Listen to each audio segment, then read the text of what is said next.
Mes amis, chers parséquiens, chères parséquiennes, bonjour. Ici votre capitaine Solo, maître conférencier de l'à peu près, chevalier de la connerie intelligente, pour vous servir. Cette vidéo est la 150e de la chaîne. Alors, il y a un truc qui est bizarre, c'est que quand on regarde le nombre de vidéos sur la chaîne, il y a écrit 152. Alors moi je me dis c'est normal parce qu'il y a aussi 2 lives, mais que moi je compte pas comme des vraies vidéos quoi. Sauf qu'en fait, il y en a pas 2, il y en a 3 des lives. Donc ça voudrait dire que dans ma tête, cette vidéo là c'est pas la 150e, mais la 147e. Sauf que dans mes notes à moi, partout dans mes tableaux et tout, j'ai tout recompté et j'arrive bien à 150. Donc je sais pas où j'ai merdé, mais les calculs sont pas bons. Je me suis trompé dans les chiffres, c'est pas la première fois. Cette nouvelle vidéo est donc à peu près la 150e. Figurez-vous que pas plus tard qu'il y a pas longtemps, j'ai discuté avec une personne qui m'a dit qu'elle pensait que l'homme n'avait jamais marché sur la Lune. Quoi?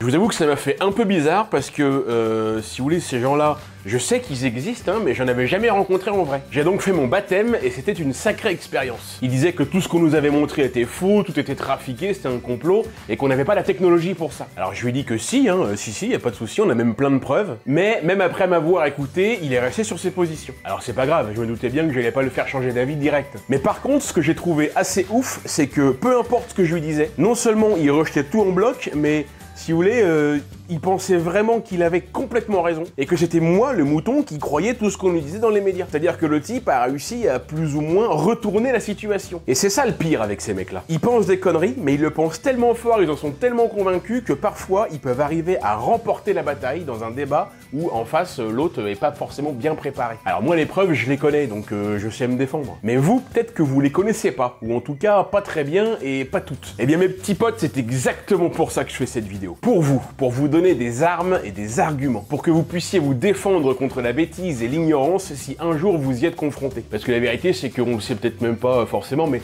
on en connaît tous un, ou tous une. Un pote, un tonton, ou tu sais, voilà, un gars qu'on connaît de loin. Et qui, en soirée, est capable de te sortir. Les gars, moi je vous le dis, on n'a jamais été sur la Lune. C'est un complot, c'est certain. D'abord, pourquoi on n'y retourne pas? Si on y serait allé, pourquoi on dirait, pourquoi on n'y est jamais retourné? Alors toi, tu lui expliques calmement, logiquement, preuve à l'appui. Mais lui, non. Lui, il te répondra toujours. Moi, je pense que c'est des conneries. Renseignez-vous, les gars. Non, bah oui, mais renseignez-vous, je suis désolé. Ça, c'est une de mes phrases préférées. Renseignez-vous! En même temps, c'est vrai, il a raison, il faut se renseigner. Mais il faudra voir à pas se renseigner n'importe où et auprès du premier venu. Parce que c'est en se renseignant auprès de n'importe qui qu'on raconte n'importe quoi. Eh bien aujourd'hui, on va remettre les pendules à l'heure. Non, les Américains n'ont pas tourné ça dans un hangar au Nevada. Oui, Neil Armstrong et 11 autres astronautes ont bien posé le pied sur la Lune. Et oui, il y a des preuves, des vraies, qu'on peut voir, qu'on peut mesurer, qu'on peut photographier, tester, et qu'on peut même parfois voir depuis la Terre. Si toutefois on a du très bon matos. Et ensuite, si tout ça, ça suffit pas à le convaincre, le gars, bon bah là tu peux plus rien faire. Dans ces cas-là, là moi je vous donne tout de suite un conseil, laissez faire, on arrête, on va pas se casser le cul pour rien. Quand tu parles à un mur, tu perds ton temps et ton énergie. Allez, on monte dans la Saturne V, on décolle à 11 000 km/h et on part à 380 000 km de la Terre. Chewie, punch it.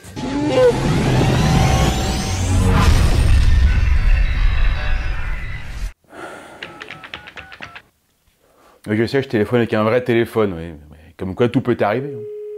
Bon les gars, vous m'écoutez là? Quelle joie d'entendre ta voix. Oui, merci, ça fait plaisir, oui. Bon, je vais vous reparler de NordVPN. Ouais, comme toujours. Bah oui, comme toujours. Parce que c'est toujours intéressant. Parce qu'il faut toujours s'assurer que votre navigation internet soit le plus sécurisée possible. Si votre connexion est pas super safe, vous pouvez vous exposer à de très gros problèmes. Quoi? Comment ça? Bah attends mec, toutes les menaces qui existent, avec tous les virus là, le phishing ou même la censure et la surveillance. Vous êtes au courant de tout ça, vous savez que ça existe. Et bah vous pouvez vous protéger de tout ça avec NordVPN grâce au chiffrement des données. Un VPN, ça crée un tunnel sécurisé pour vos données, ça cache votre adresse IP et ça vous protège même quand vous êtes connecté à des réseaux Wi-Fi publics. Ça c'est un vrai nid à merde, ça c'est le pire. Sans ça, toutes vos infos perso sont exposées et peuvent facilement tomber aux mains de pirates informatiques. Ah moi je peux vous dire que si ça m'arrive à moi et que je retrouve le mec, mais son épée je le défonce. Je savais pas que t'étais bagarreur à ce point. Bah attends, c'est hyper important aussi. Et vous pouvez aussi changer d'adresse IP, ce qui vous permet de contourner certaines restrictions géographiques en un clin d'œil. Enfin, mais de quoi est-ce que tu parles? De quoi je parle? Non mais tu débarques toi. Avec NordVPN, tu peux changer de localisation virtuellement en 2 clics. Tu ouvres la carte, tu choisis le pays et c'est réglé. Et tu peux choper du contenu bloqué en France ou dans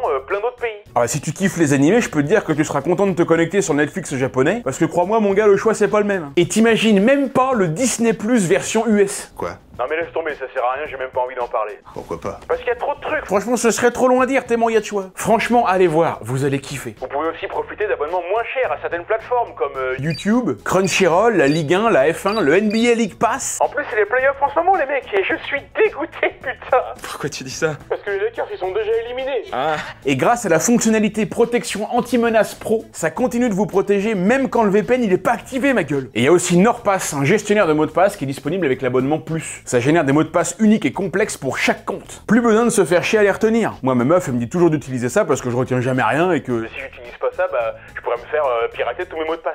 Espérons qu'elle n'a pas raison. C'est clair. Cliquez sur le lien dans la description. Vous aurez droit à 4 mois gratuits avec un abonnement de 2 ans, avec une garantie satisfait ou remboursé pendant 30 jours et une assistance téléphonique 24 heures sur 24, 7 jours sur 7. C'est clair comme ça? Ah oui, c'est très clair. En plus, un seul abonnement protège jusqu'à 10 appareils en même temps, téléphone, smartphone, tablette. Mais que demander de plus? Allez, cliquez sur le lien de description là, allez-y maintenant, fais-le maintenant, parce que voilà, ce sera fait. Écoute, ma poule, tu me forces la main. Oh non mais moi je te force. Ah, rien du tout, ma petite poule. Je te mets au courant du truc, c'est tout. Va jeter un coup d'œil, tu me diras ce que t'en penses. Un grand merci à NordVPN de soutenir cette chaîne en sponsorisant cette vidéo. En 2018, un sondage IFOP a révélé que 16% des Français, 16% des Français pensent que l'homme n'a jamais été sur la Lune. 16%, nom de Dieu, mais c'est énorme!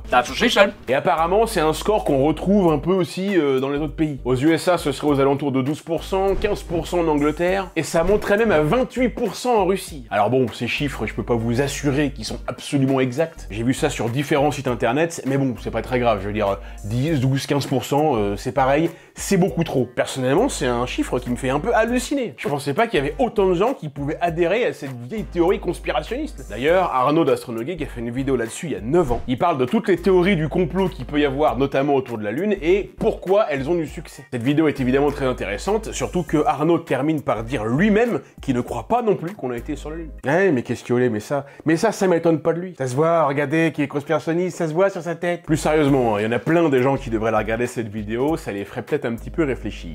Parce que c'est absolument fou à quel point certaines personnes n'ont besoin d'aucune preuve pour croire à un mensonge, mais exigent des preuves infinies pour accepter la réalité. Et même au final, peu importe le nombre de preuves que tu leur apporteras, ils resteront bloqués dans leur certitude. Parce qu'on préfère parfois un mensonge qui nous arrange qu'une vérité qui nous dérange. Ça c'est bien vrai. Alors les preuves, lesquelles sont-elles? On va commencer par ce qui est pour moi la meilleure des preuves, la plus concrète. Les roches lunaires, les cailloux qui étaient sur la Lune qu'on a ramenés. Et ouais, la meilleure des preuves pour montrer qu'on a été quelque part, c'est encore de ramener quelque chose de là-bas. En tout, les différentes missions Apollo ont ramené quelques 382 kilos de roches lunaires sur Terre entre 1969 et 72. 2200 échantillons divisés en plus de 35 000 pièces qui ont été prélevés sur 6 sites différents. Apollo 11 a commencé par ramener 21 kilos de roches, et au fur et à mesure des missions, les gars en ramenaient de plus en plus, et ça s'est fini avec Apollo 17 qui a ramené 110 kilos de roches. Alors bien évidemment, je sais, vous allez tout de suite me dire, comment qu'on sait que c'est des roches lunaires? Comment qu'on a la preuve que c'est pas des roches qu'on a pris quelque part sur Terre? Évidemment, je sais, il suffit pas de le dire pour le croire. Qu'est-ce qui nous prouve que ces cailloux viennent bien de la Lune? Parce que moi, si je vous montre mon magnète de Ljubljana en Slovénie et que je vous dis que je l'ai acheté là-bas, vous pourriez tout à fait ne pas me croire. J'aurais pu l'acheter sur Amazon ou, je sais pas, même me le faire en impression 3D. Alors comment on sait?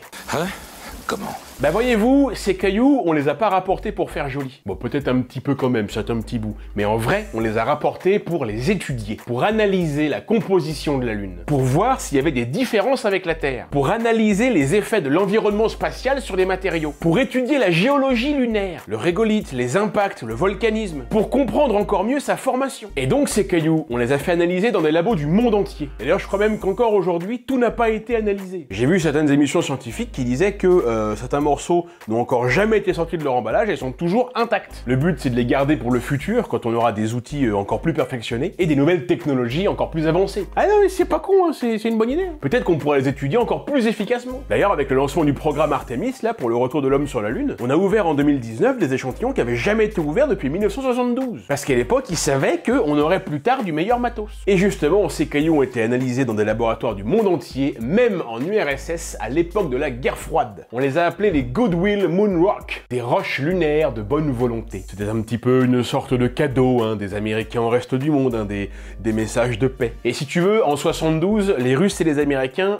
ils étaient pas potes. Je suis pas certain que ça ait beaucoup changé d'ailleurs. Et surtout dans la course à la Lune, les Russes ont certainement dû être dégoûtés de pas être les premiers à marcher dessus. Donc, pour décrédibiliser leur adversaire, ils avaient tout intérêt à démentir les missions. Ils avaient les moyens de vérifier en plus, ils avaient plus ou moins le même matos à l'époque. Ils pouvaient vérifier les signaux et tout. Et pour les roches qu'ils ont reçues, ils auraient très bien pu dire que c'était pas des vrais, que tout était du Made in China. Mais bizarrement, il y a personne qui a rien dit. Pas un communiqué, rien. Aucun gouvernement et aucun pays n'a essayé de décrédibiliser le truc. Alors que bon, dans des situations comme ça, franchement, on sait que tous les moyens sont bons. Ah oui, bah là non, ils l'ont pas fait. Pour la simple et bonne raison, comme on dit, que il y avait pas à le faire. Et ensuite, la fameuse analyse de ces roches, elle a permis de trouver qu'il y avait en fait pas beaucoup de différence avec la Terre. Il y en avait, bien sûr, c'est des roches dans lesquelles il y avait très peu d'eau, par exemple, mais il y avait aussi, et surtout, beaucoup de similitudes avec la Terre. Et c'est ça qui a permis de renforcer l'idée que la Lune s'est créée à partir de la Terre, suite à une collision avec un corps à peu près de la taille de Mars, qu'on appelle Theia, au tout début de la formation de la Terre. Ça aurait créé un anneau de débris autour de la Terre, qui se serait ensuite agrégé et qui aurait formé la Lune. Alors évidemment, tout ça je peux vous le dire, mais encore une fois, je peux pas vous le prouver tout de suite là, maintenant. Je peux pas vous les montrer, les cailloux. Ils sont pour la plupart stockés dans un laboratoire de la NASA, et plein d'échantillons ont été donnés en cadeau à l'époque par Nixon à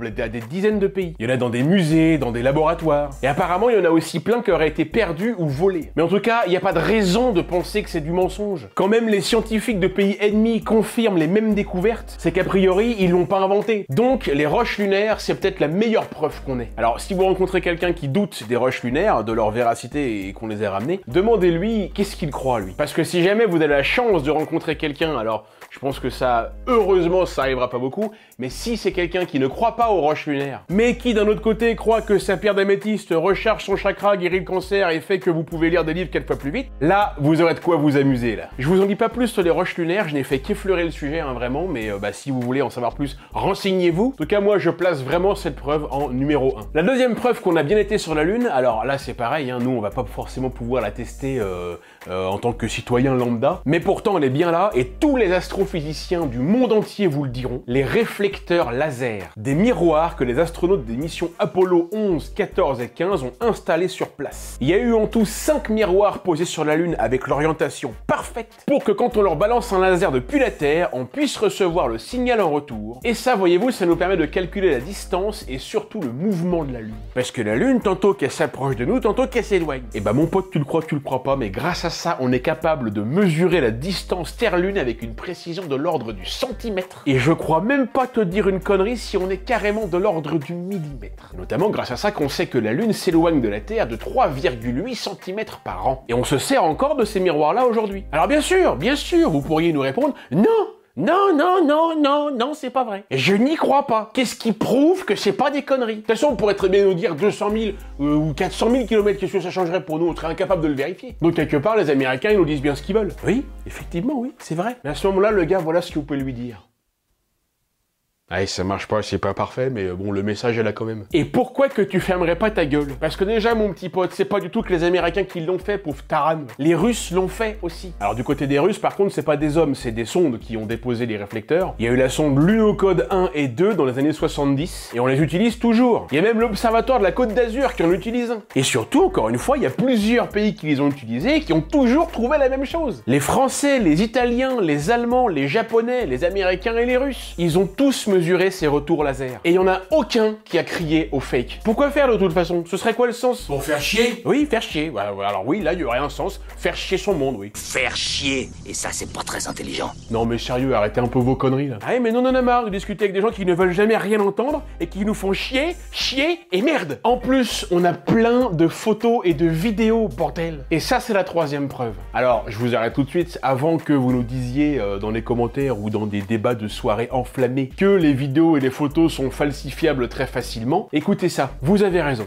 C'est vrai, il n'y a rien de plus vrai. Toutes les photos et vidéos qu'on a vues auraient pu être retravaillées. Et puis entre parenthèses d'ailleurs, oui, elles ont très certainement été retravaillées au niveau luminosité, tout ça. Oui, il y a eu du boulot. Mais écoutez ça aussi, on a des milliers de photos et des vidéos prises en 16 mm. Et tout ça avec une qualité remarquable pour l'époque. On a des heures de films prises dans des conditions lunaires hardcore, lumière solaire directe, aucune atmosphère, combinaison pressurisée. Je peux vous dire que le matos qu'ils avaient à l'époque, c'était pas le matos de maintenant. Que ce soit en matière d'appareils photo et de capteurs, comme en matière d'ordinateur et de cartes graphiques pour retravailler les photos et les vidéos. Est-ce que vous croyez qu'ils ont utilisé des effets spéciaux pour masquer les câbles et les trucs comme ça là? Vous croyez qu'il y avait des mecs en mode ILM ou la Weta et tout qui ont bossé pour effacer tout ça image par image? On était en 1970 les gars. On pouvait pas faire des effets spéciaux qu'on peut faire maintenant. Ils n'ont pas pu retravailler les images à ce point-là. Et alors si c'était du fake, on aurait vu des fils, on aurait vu des câbles, des reflets, des incohérences. Sauf que là, il n'y a pas d'incohérence. Il y en a pas, cherchez-en, il y en a pas. S'il y en a, ce sont des effets d'optique et c'est expliqué. Les mouvements des astronautes avec la faible pesanteur, les petits bonds qui font comme ça, les mouvements au ralenti. Genre lui là, il tombe lentement. Tout ça, on peut pas le refaire sur Terre. La lumière directe du soleil était la seule source lumineuse. Les ombres au sol, même le mouvement de la poussière qui retombe direct parce qu'il n'y a pas d'atmosphère. Et on voit tout ça dans des plans longs et larges, sans coupe, sans montage. Enfin à l'époque, hein, ouais, aujourd'hui si, quand tu regardes des vidéos sur internet,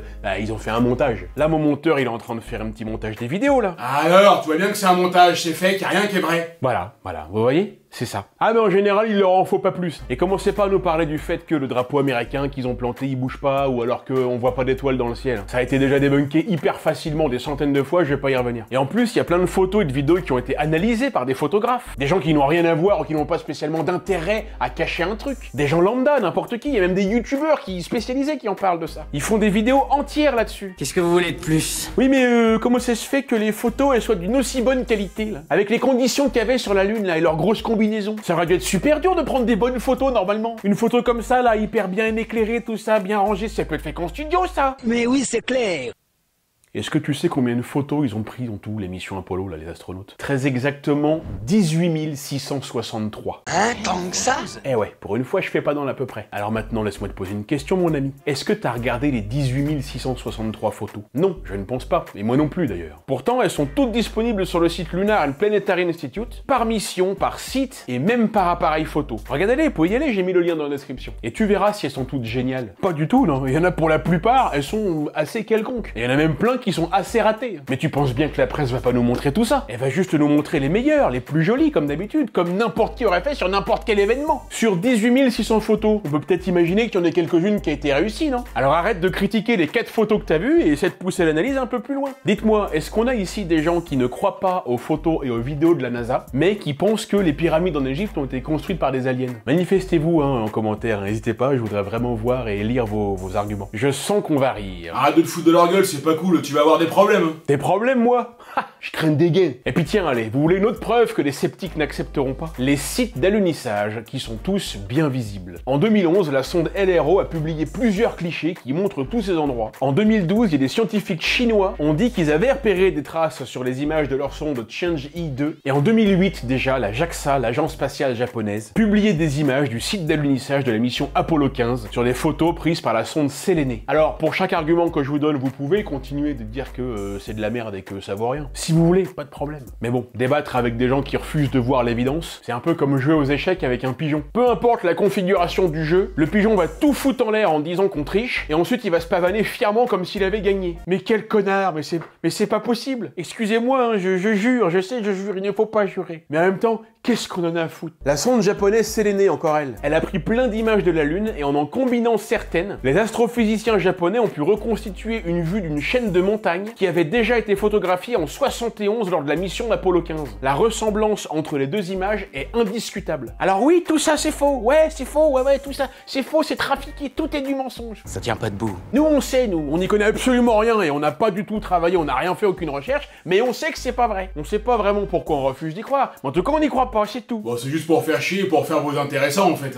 Oui, certainement, il y a un petit peu de ça. Sérieux, pourquoi vous voudriez que les Japonais et même plein d'autres pays du monde entier se fassent chier à bosser sur des projets comme ça pendant des années avec des milliers de personnes, dans le but de simplement mentir à la planète entière? Vous savez, les Japonais, ils leur doivent rien aux Américains, hein, ou aux Russes. Et peut-être même plutôt l'inverse d'ailleurs. Alors expliquez-moi pourquoi ils se feraient chier à faire des analyses poussées et tout, à payer je sais pas combien de mecs pour faire des trucs pour analyser et pour confirmer les alunissages américains. Ils en ont rien à foutre de juste faire ça, ils ont pas de service à leur rendre. S'ils le font, c'est juste parce que c'est un truc... Ils l'ont vu, c'est tout, ils l'ont vu. Tout le monde les a vus. Même les Indiens les ont vus. Alors, les Indiens, en revanche, là, moi, je pense que c'est de la connerie, ouais. Bon, les Indiens, ils ont rien vu du tout, les Indiens, ils voient rien, mais bon, ben...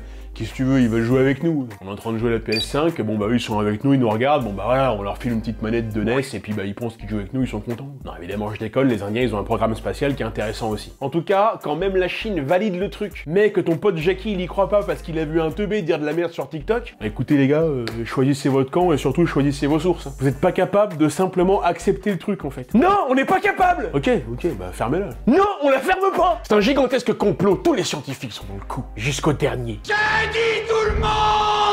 Tout le monde est dans le coup, oui, bien sûr. Oui. Les 400 000 personnes qui ont bossé pendant des années sur tous les programmes Apollo sont dans le coup. Depuis 50 ans, oui, bien sûr. Alors, il y en a plein qui sont morts depuis, mais pas tous. Et vous croyez vraiment que depuis 50 ans, tout le monde est de mèche? Il y a personne qui a jamais lâché une info pendant un barbecue ou alors pendant une soirée entre potes dans un bar? Les ingénieurs de la NASA, les sous-traitants, les ouvriers, des entreprises privées, le personnel militaire, les mecs qui beurraient les sandwichs à la cafette. Il y a jamais personne qui a lâché une fuite sérieuse. Personne n'a jamais balancé un seul dossier, même pas un stagiaire. Si, bien sûr, attends. Il y a un mec qui a tout balancé sur un forum en 2004. Son pseudo c'était Flat Earth 666. Ah, bah très bien, écoute, super, ça c'est de la source. Trouve-moi son email, on va le contacter, on va l'inviter à bouffer mercredi prochain avec des copains. Sérieux les mecs, non mais tenir un complot de ce niveau-là, avec le nombre de personnes impliquées, mais c'est juste impossible. On a des témoignages de milliers de personnes qui étaient là. Pourquoi ces milliers de personnes mentiraient? Quels intérêts ils auraient à mentir? Bah peut-être qu'ils ont été payés. Ah bah oui, ils ont été payés, oui. Bah, ça j'espère pour eux, ils ont pas bossé gratos. Hein. Non mais payés pour cacher la vérité. Oui,